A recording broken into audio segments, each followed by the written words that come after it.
Ketika hampir hilang harapanku, kekuatan lenyaplah.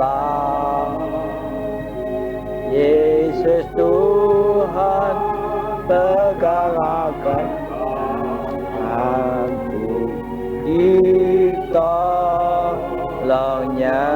segera.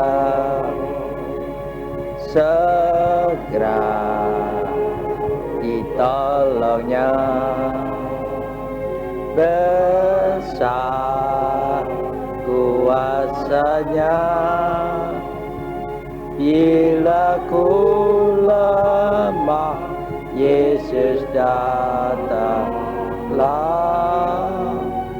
Ditolongnya segera. Ketika aku hampir tenggelam dan akan binasa, nyarislah aku dilawan oleh ditolongnya segera.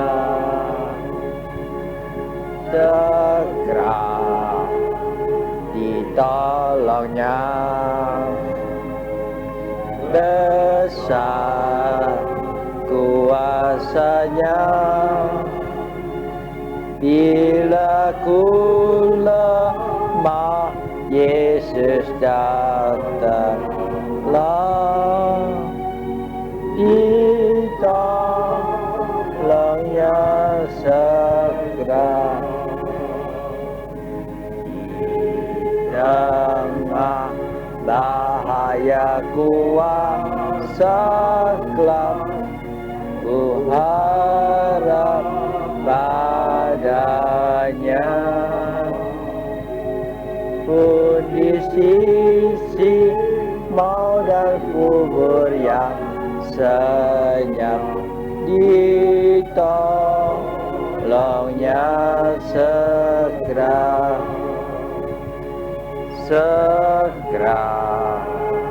Ditolongnya. Besar kuasanya, bila ku lemah, Yesus datanglah. Ditolongnya segera.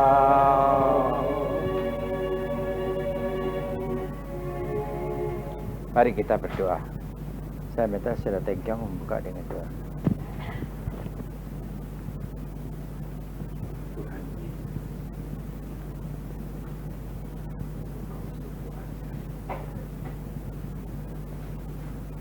telah segala kesusahan, kegelapan, dan sisi duka kami boleh mengalami.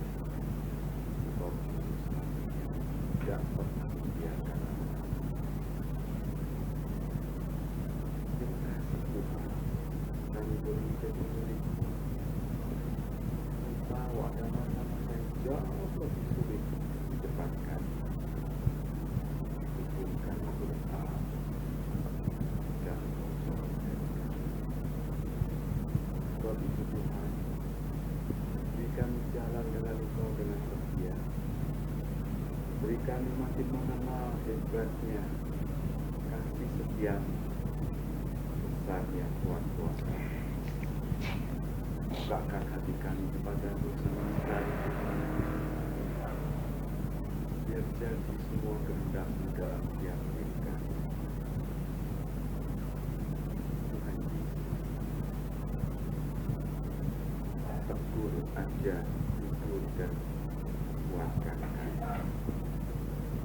Pakailah siapa yang Kau dipakai Tuhan untuk membacakan firman. Gerakkan anak-anak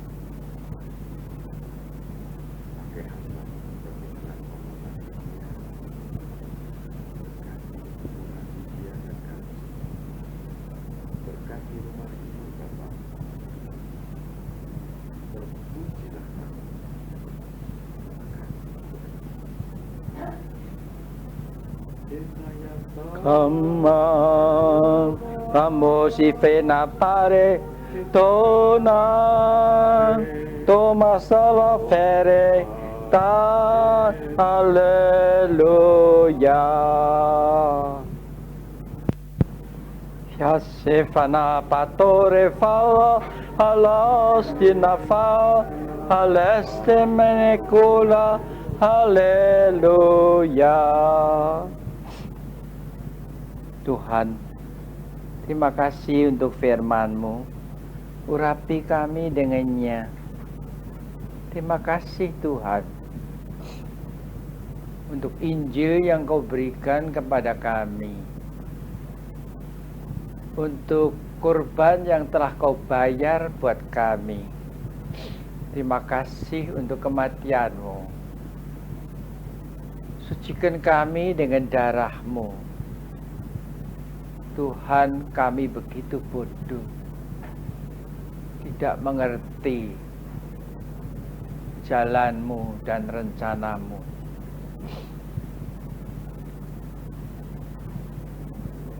Sediakan kami untuk makan dan minum perjamuan-Mu.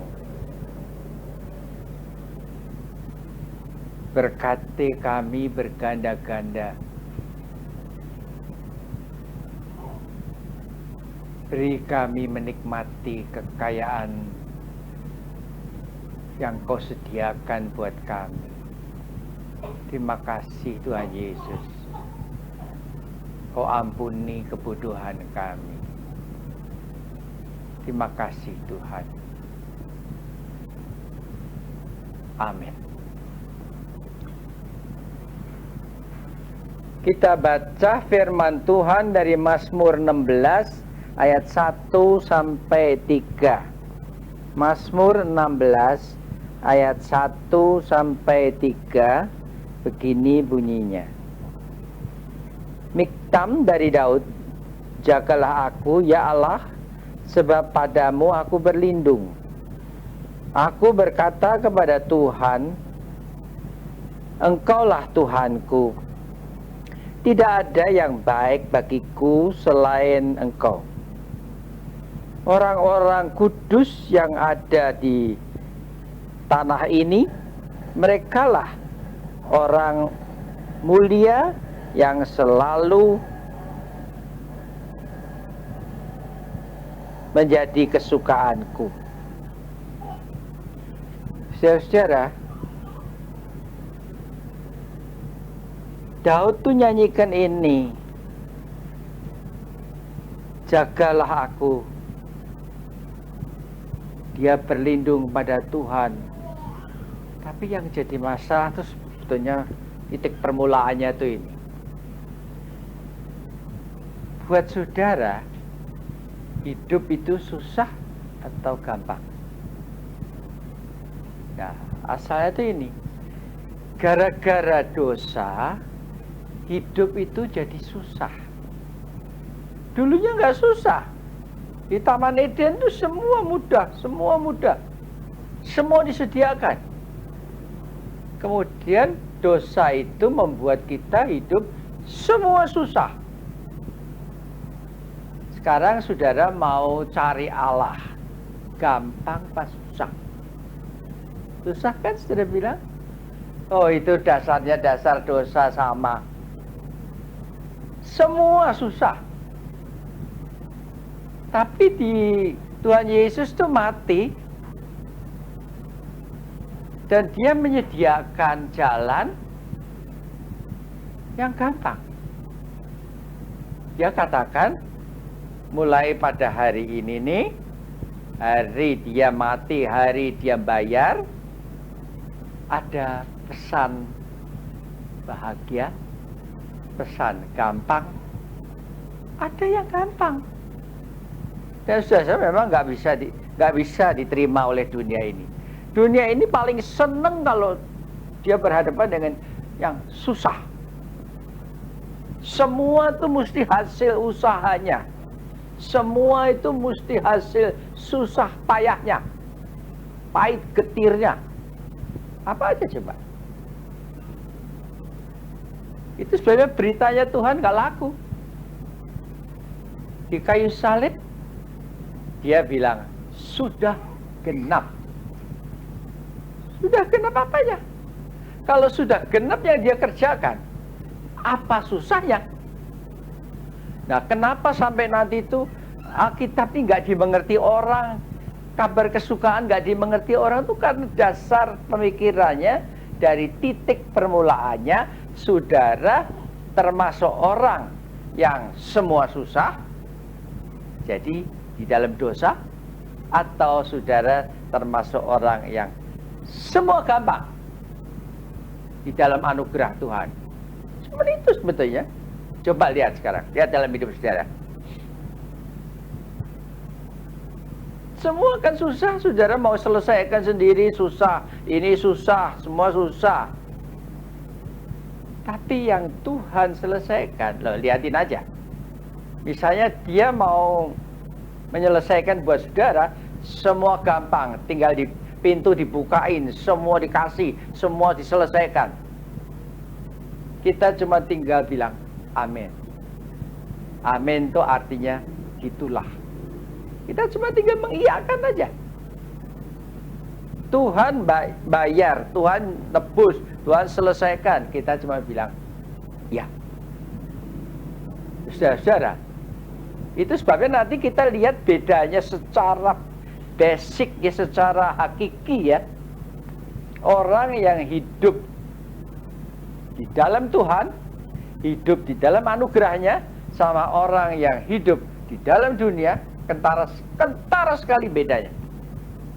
Apa? Orang yang hidup di dalam dunia ini, di dalam dosa, selalu mesti berkerut, selalu mesti susah, selalu curiga, selalu berat bebannya, stres dan macam-macam. Kenapa? Hidup di dalam dunia.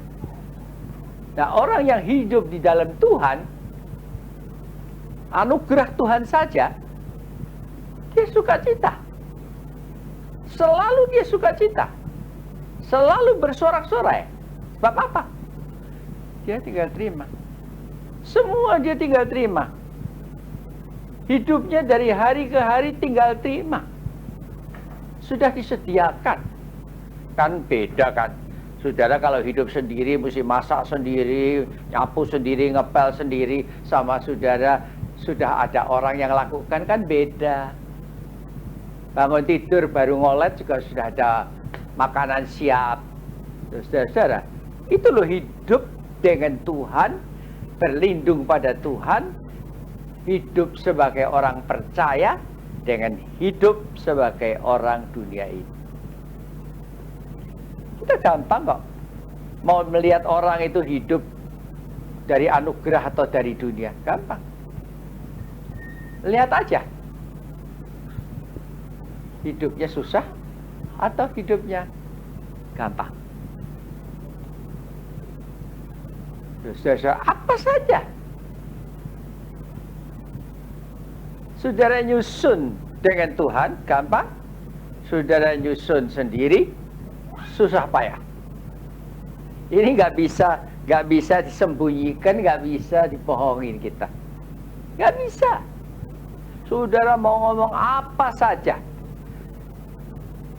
bukan karena saudara dari gereja tertentu lantas saudara diajarin untuk bersorak-sorai. Nah itu yang enggak.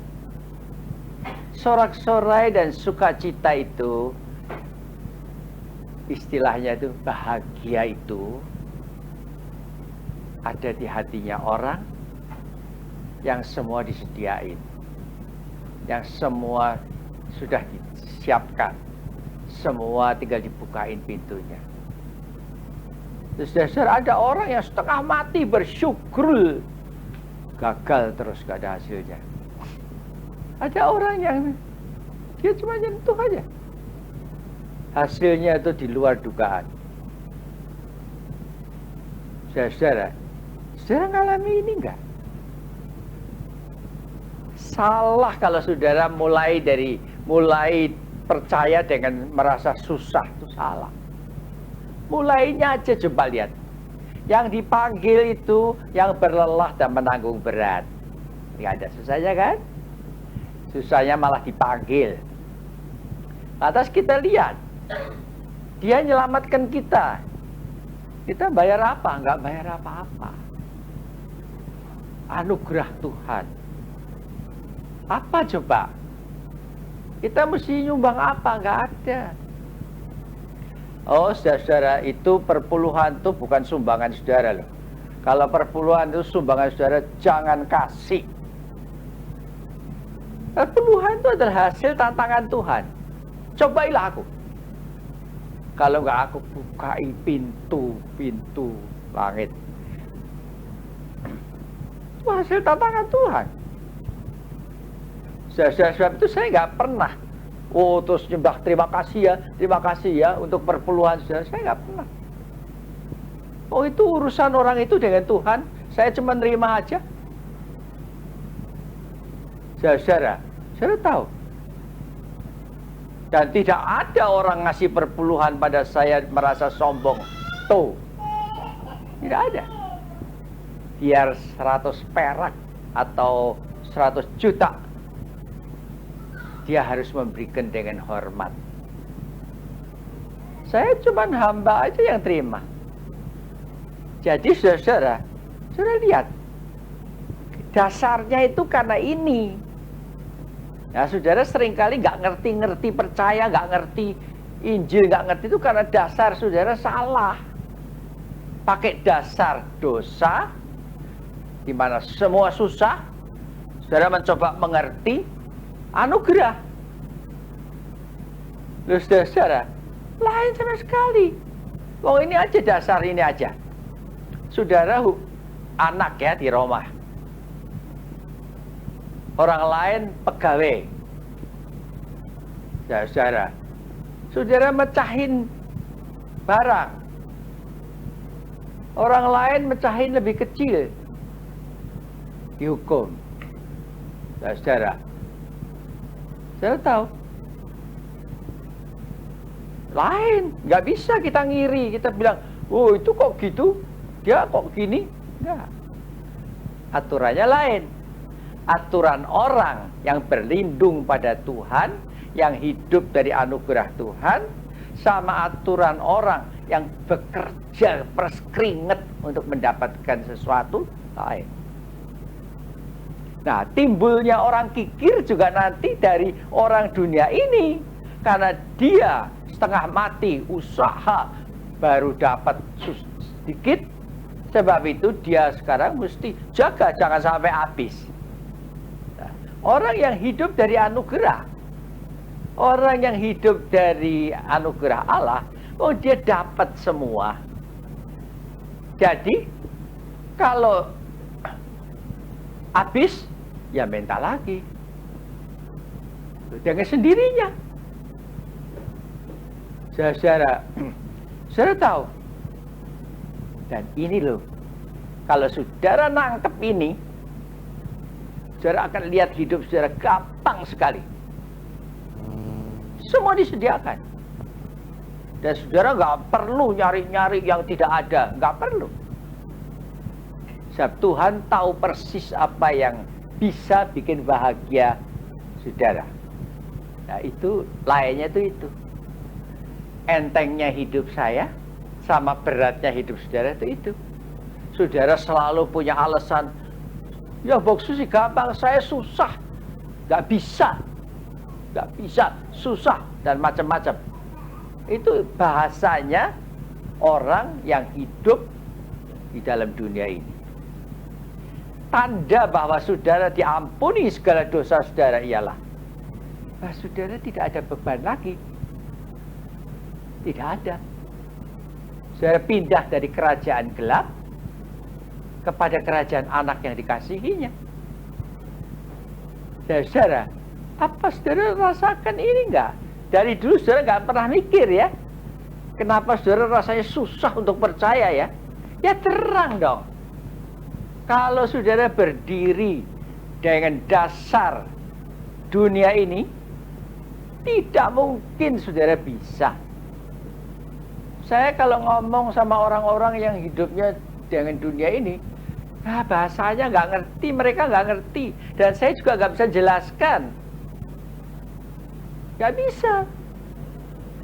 Orang di dunia ini tuh nggak ngerti dikasih gratis apa tuh nggak ngerti. Saudara, nah hidup saudara itu hasil keringat sendiri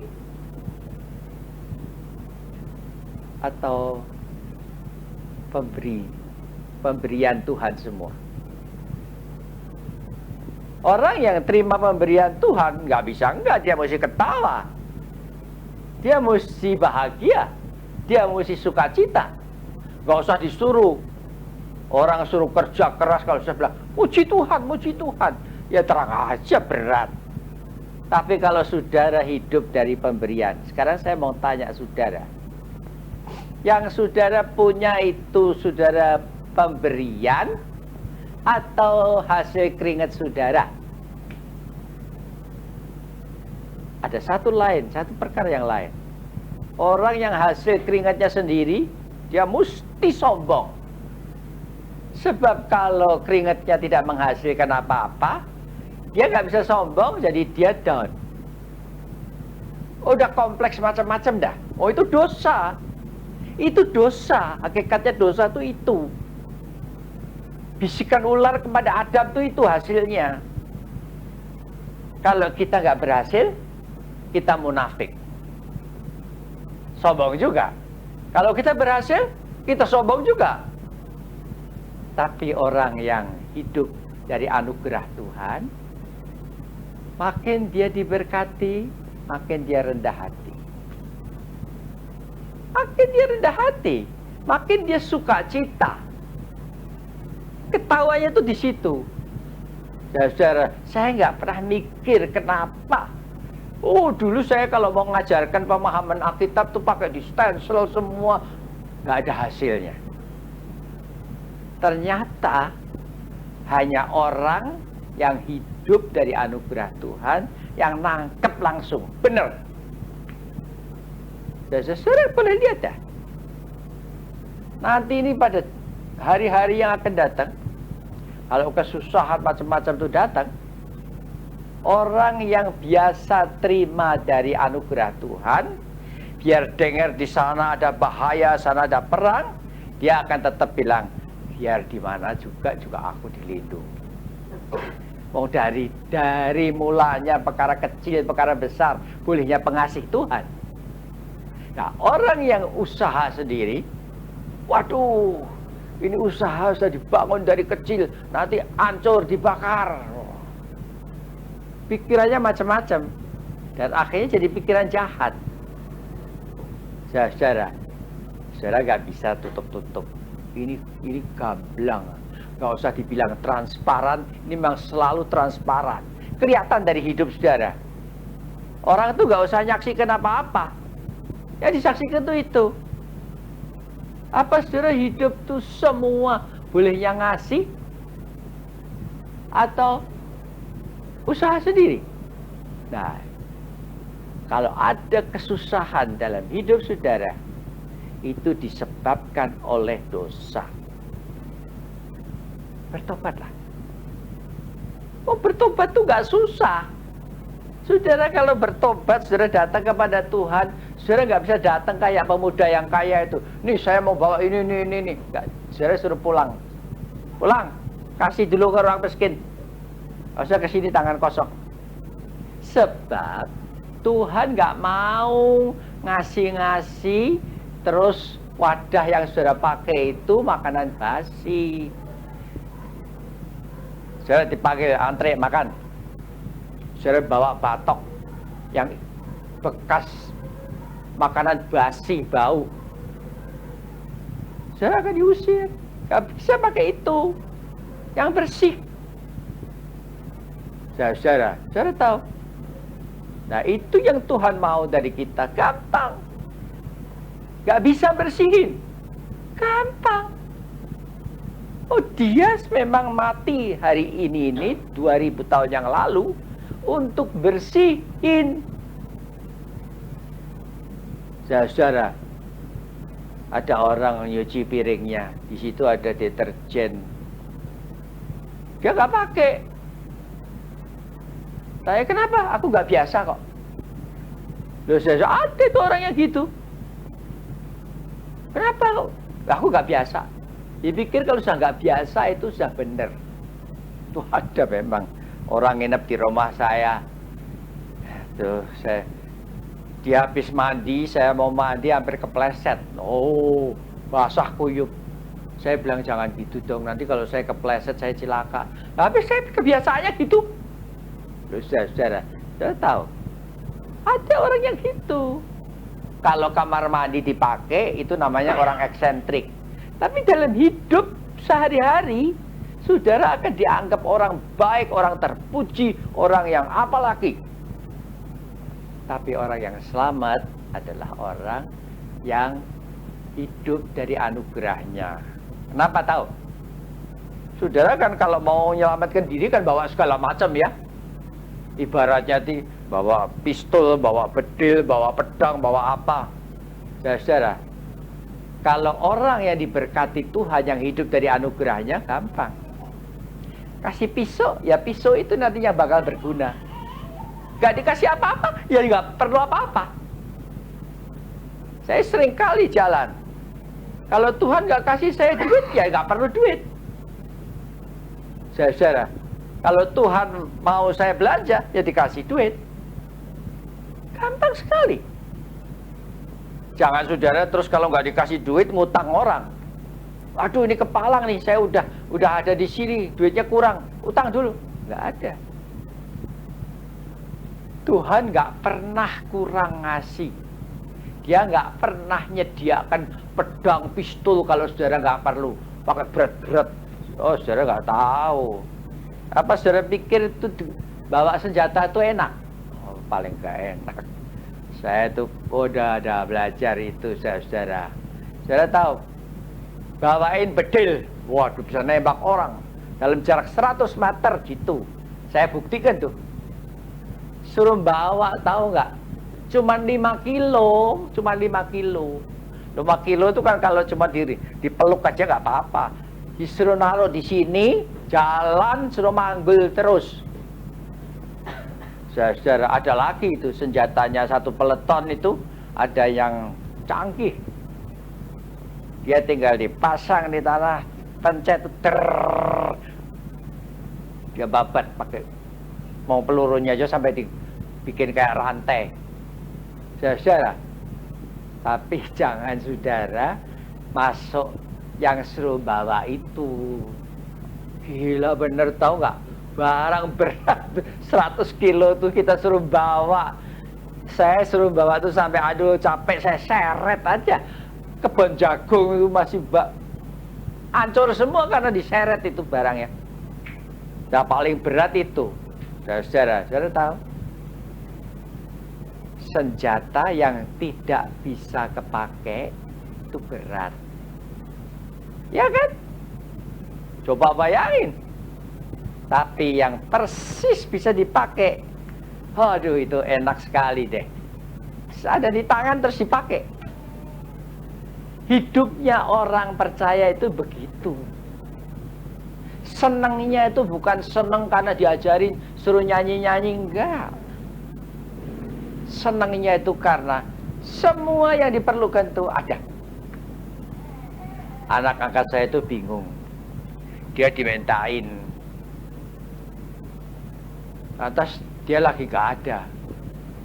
Dia tanya saya, "Pap gimana ya?" Saya bilang gini loh. Kalau orang datang kepada saya mesti ngasih, mesti ada.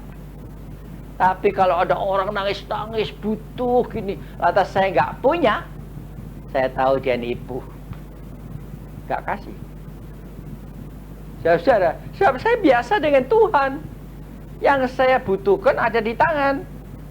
Yang dia nggak kasih di tangan, pasti dia nggak mau saya pakai. Enak kan? Nah itu jalan saya. Itu juga jalan saudara. Kalau saudara mulai dari permulaan, bertobatnya itu dari permulaan. Jangan mau coba mengerti Injil, mengerti kehendak Tuhan, mau percaya kepada Tuhan pakai tenaga sendiri. Nggak bakalan bisa. Di dalam Yunus 4 ayat 9 sampai 11. Yunus pasal yang keempat ayat 9 sampai 11 kita baca. Maka sekarang mengapa engkau berteriak dengan keras?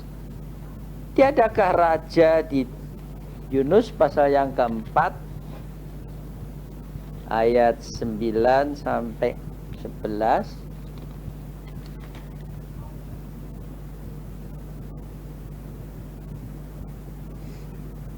Tetapi berfirmanlah Allah kepada Yunus, layakkah engkau marah karena pohon jarakmu? Karena pohon jarak itu? Jawabnya, selayaknya lah aku marah sampai mati. Lalu Allah berfirman, engkau sayang kepada pohon jarak itu, yang untuknya sedikit pun engkau tidak berjerih payah, dan yang tidak engkau tumbuhkan, yang tumbuh dalam satu malam dan binasa dalam satu malam pula.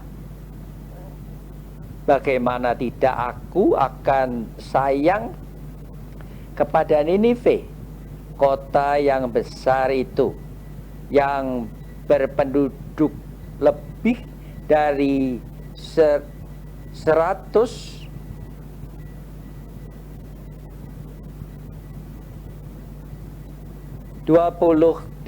orang, yang semuanya tak tahu membedakan tangan kanan dari tangan kiri, dengan ternaknya yang banyak.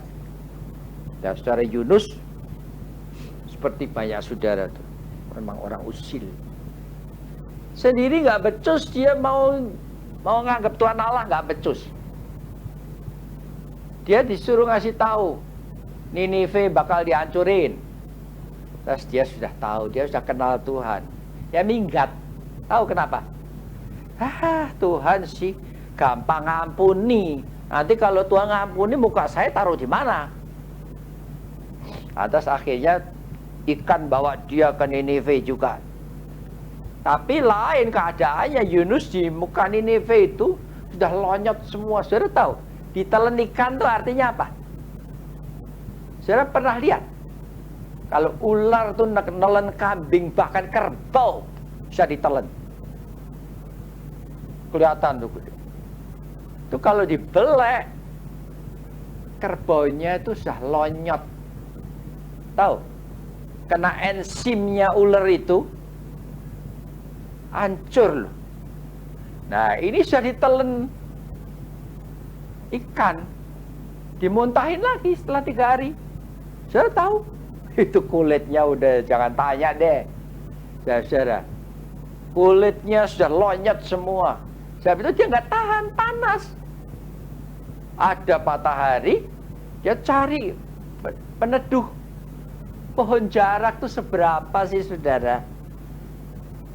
Saudara nggak kenal pohon jarak. Saya karena di zaman Jepang tuh suruh nanam jarak itu jadi tahu pohon jarak. Dia berlindung di bawahnya pohon jarak. Pohon jaraknya hari ini ada, besok nggak ada. Tahu? Wabah yang paling jahat buat jarak. Ulet jarak itu kalau sudah ada ulet jarak. Pohon 1 hari itu habis dimakan. Ulet gatal semua. Saya kalau ngomong jarak itu saya sambil bergidik. Saudara. Nah, Yunus tuh ngalami itu, jarak lagi enak-enaknya buat berteduh itu, terus mati. Dia marah-marah. Ya sayang pada pohon jarak itu, bukan sayang apa, dia butuh. Saudara, lantas Tuhan ngajarin dia, toh kan? Pohon jarak dia nggak nanem, dia nemu. Lantas dia nggak numbuhkan, udah tumbuh. Besok paginya mati. Kok ditangisi? Nah, apa Tuhan lantas bilang? Apa orang Ninive nggak boleh aku sayangi? Nah, Yunus tuh hatinya suka jahat gitu. Nggak seneng lihat orang lain seneng. Dia anggap dirinya aja yang hebat. Tuhan ngajarin dia untuk merendahkan diri. Merendahkan diri. Tuhan sayang orang Ninive karena orang Ninive itu, justru karena orang Ninive itu bodoh. Masih bodoh. Ya justru Tuhan sayang. Kenapa tahu? Tuhan kok sayang orang bodoh lebih dari orang pintar? Orang bodoh itu diisi hikmatnya Tuhan sampai komplit, dia nggak ada yang nolak, mau kosong. Orang pinter kalau diisi yaitu, oh jarak kenapa gini, oh, kenapa begitu, kenapa gini, kenapa gitu, kenapa gitu, segala macam keberatan karena dasarnya dasar dosa. Saudara, kalau orang bodoh gampang sekali untuk ngakui dia bodoh, nggak bisa apa-apa. Nah, kalau dia nggak bisa apa-apa, Tuhan bisa penuh pol ngasih semua, nggak ada yang ditolak. Saya kan sebab itu nggak senang tuh kalau anak-anak dibiasakan tuh, kalau makan mie nanti bawang gorengnya dibuangin, nanti ijo-ijonya dibuangin. Ya, kenapa? Dia tidak menghargai pekerjaannya tukang masak. Orang yang menghargai, dia pakai semuanya. Saudara, saya nggak suruh saudara bersaksi dan macam-macam. Periksa diri. Apa saudara orang yang tidak rewel-rewel? Apa saudara orang yang bisa merendahkan diri saudara? Saudara, kalau saudara sadar semua itu pemberian, saudara akan pakai juga dengan rendah hati. Di dalam Matius 6 ayat 6. Matius pasal yang ke-6 ayat yang ke-6.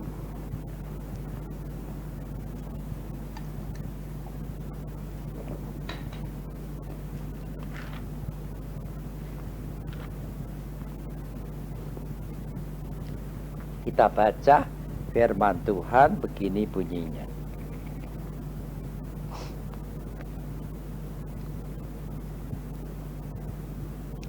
Tetapi jika engkau berdoa, masuklah ke dalam kamarmu, tutuplah pintu, dan berdoalah kepada Bapamu yang ada di tempat tersembunyi.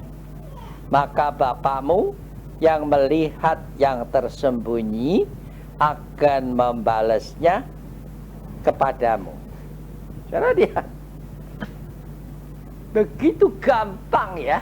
Ini pemberian itu begitu gampang. Berdoa sekarang. Waduh, sekarang itu dijadikan doa itu, waduh, sesuatu yang hebat. Masih kurang lagi. Jangan sampai ditiru nanti orang Islam. Berdoa pakai perlombaan. Untung belum ada. Saudara, berdoa, coba bayangin. Perkara penting kayak apapun, satu orang saja masuk kamar masih ditutup, bukannya dibuka supaya orang lain tahu, bantuin doa, enggak, ditutup rapet dan tidak ada yang dengar, enggak teriak-teriak, tidak ada yang dengar. Dalam hati yang dengar cuma Allah Bapa saja. Itu cukup. Doa itu didengar, dan doa itu didengar, dikasih sama Allah. Cukup gitu. Orang sampai ada orang tuh sampai aduh boksu tolong doain ya. Saya bilang iya. Saya nggak doain loh. Apain? Oh Tuhan, saya jawab sebelumnya aku sudah dengar. Gimana? Apa saya suruh lagi gitu? Enggak. Sudah. Saudara, begitu mudah. Nah, saudara pilih jalan yang susah sih ya. Jalan yang berusaha, jalan yang ini, jalan yang itu. Jalan yang saya kenal itu jalan yang sangat simple, sangat mudah. Saudara sakit, saudara berdoa, saudara pikir karena doanya orang lain, karena doa saudara sendiri. Sebab itu cukup seringkali kalau saya katakan, ya jangan sakit. Saudara tahu, begitu mudah. Begitu mudah. Keluar dari pintu ini mudah, tapi hidup dengan Tuhan lebih mudah lagi. Saudara tahu. Nah, pindahlah dari jalan susah ke jalan yang mudah. Dari jalan usaha sendiri, keringat sendiri, kepada jalan yang kita tinggal terima. Tuhan memberi dengan gratis. Sola gratia. Jalan yang Tuhan ngasih semuanya. Saudara pikir seringkali nggak bisa semuanya ya. Saudara pikir mesti ada perkara-perkara yang kita mesti, ya gimana usaha dong. Saudara, iya kan? Usaha.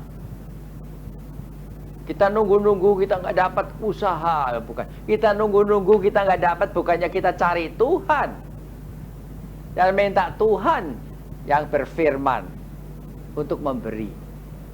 Kita nggak mau. Di dalam Efesus 3 ayat 20. Efesus pasal yang ketiga ayat yang ke-20, firman Tuhan berbunyi begini.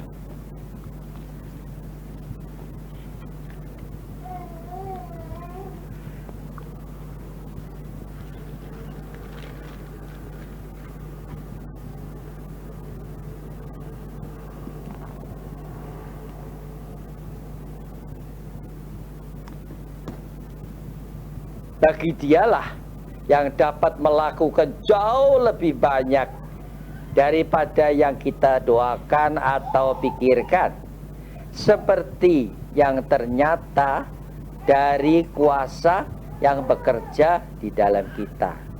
Oh saudara, coba bayangin, susah itu kan, seret itu kan, kalau rasanya Tuhan tuh pelit. Tuhan tuh ngasih itu ya. Saudara minta cuman sepiring nasi, saudara dikasih beras sekuintal. Dia selalu kalau ngasih itu lebih daripada yang kita butuhkan. Sampai kita nggak berani nyangka berapa yang dia berikan. Selalu lebih. Nggak pernah dia memberikan pas, itu nggak pernah. Nah, kalau Tuhan begitu baik dengan kita, kenapa kita takut? Saya itu ngalami, saudara. Waktu saya minta Tuhan keselamatan di jalan, dia bilang,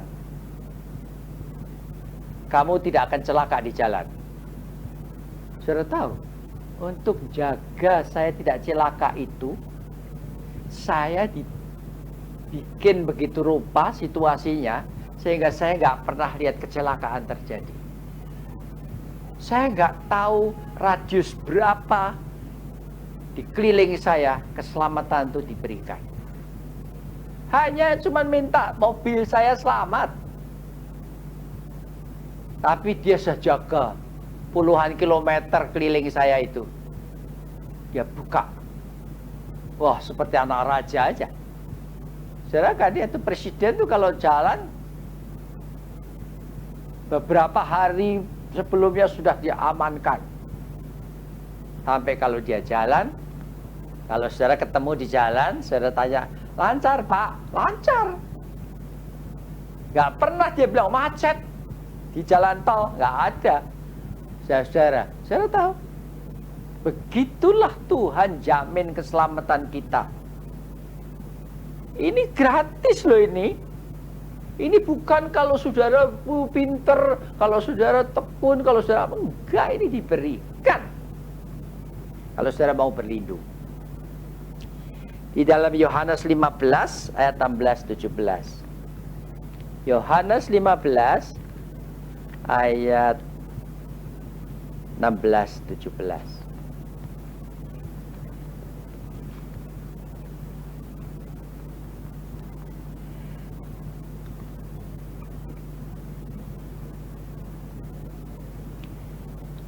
Bukan kamu yang memilih aku, tetapi akulah yang memilih kamu.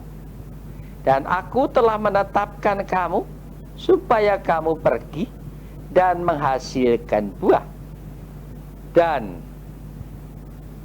buahmu itu tetap, supaya apa yang kamu minta kepada Bapa dalam namaku, diberikannya kepadamu. Inilah perintahku kepada kamu, kasihilah seorang akan yang lain. Saudara, nah, kuncinya cuma di sini. Apa sih itu artinya? Bukan kamu yang memilih aku, tetapi aku yang memilih kamu. Kalau saudara pikir saudara milih Tuhan, saudara merasa saudara orang baik, saudara tahu milih yang baik. Enggak. Kalau Tuhan milih saudara, Tuhan yang lihat saudara, Tuhan yang lihat keadaan saudara, dan Tuhan yang memberi. Dia memberi. Saudara, bukan saudara yang memberi. Saudara merasa berjasa kepada Tuhan. Enggak. Tuhan yang lihat saudara. Nah, kasihan pada saudara. Sebab itu dia mau saudara dan saya berbuah. Mana buahnya? Saudara punya alasan, susah nih, nggak bisa gini gitu. Oh, buah itu Tuhan yang nimbulkan. Kalau kita bilang amin, kita berbuah. Dan buahnya itu apa? Kasihi sesamamu manusia. Kita itu bergaul ya. Orang Kristen, bukan orang Kristen, saudara tahu. Satu ciri orang Kristen itu, saudara nggak usah dengar tadi di TV bilang, oh kita harus menghayati pesan Paskah. Enggak. Orang Kristen itu memang hakikatnya cuman punya satu, bahwa dia mengasihi, bahwa dia menghidupkan. Kalau ada yang lain itu bukan Kristen. Nah, saudara bilang, ya susah, nah kan, susah lagi. Dasar susah ini, karena saudara merasa saudara milih Tuhan. Nah, itu bilang susah. Gak susah. Nah, gimana susah? Oh, dari mulanya sudah dibersihkan, semua udah itu, kok susah apanya? Saudara, ini percaya. Ini Injil. Ini berita Paskah.